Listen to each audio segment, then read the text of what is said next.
السلام علیکم ورحمت الله وبرکاته. طلحه کلیک چینل کې درته هرکلی ویم. امید لرم چې روغ جوړ خوشحاله به یې، د ژوند په مزو کې به یې.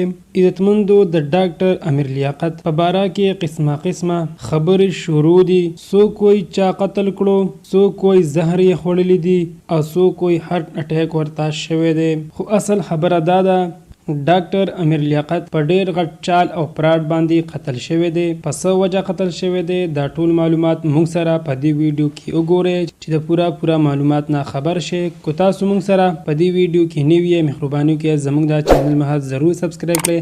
خوا کې ورسته ګنټې نشان ووهئ چې هر یوه نوې معلوماتي ویډیو تاسو ته په اسانۍ سره میلاویږي.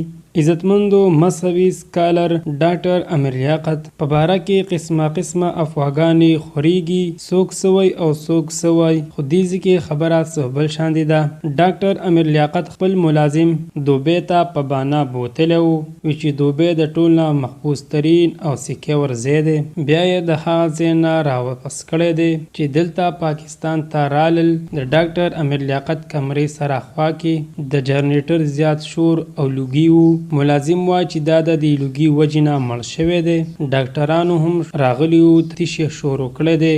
هغوی هم دې نتیجې ته ورسېدل چې دا قتل شوی نه دی، دا د دې جنریټر د لوګي د وجې نه.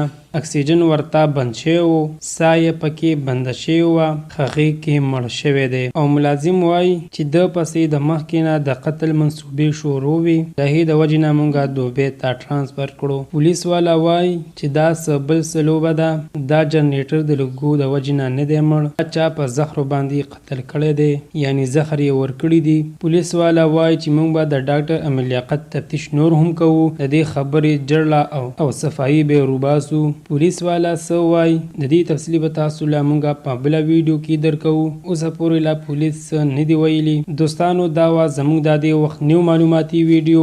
د نورو نیو معلوماتي ویډیو دپاره زموږ دا چینل محض ضرور سبسکرایب کړئ. خوا کې ورسه ګنټې نشان ووهئ چې هر یوه نیو معلوماتي ویډیو تاسو ته په اسانۍ سره میلاویږي. والسلام.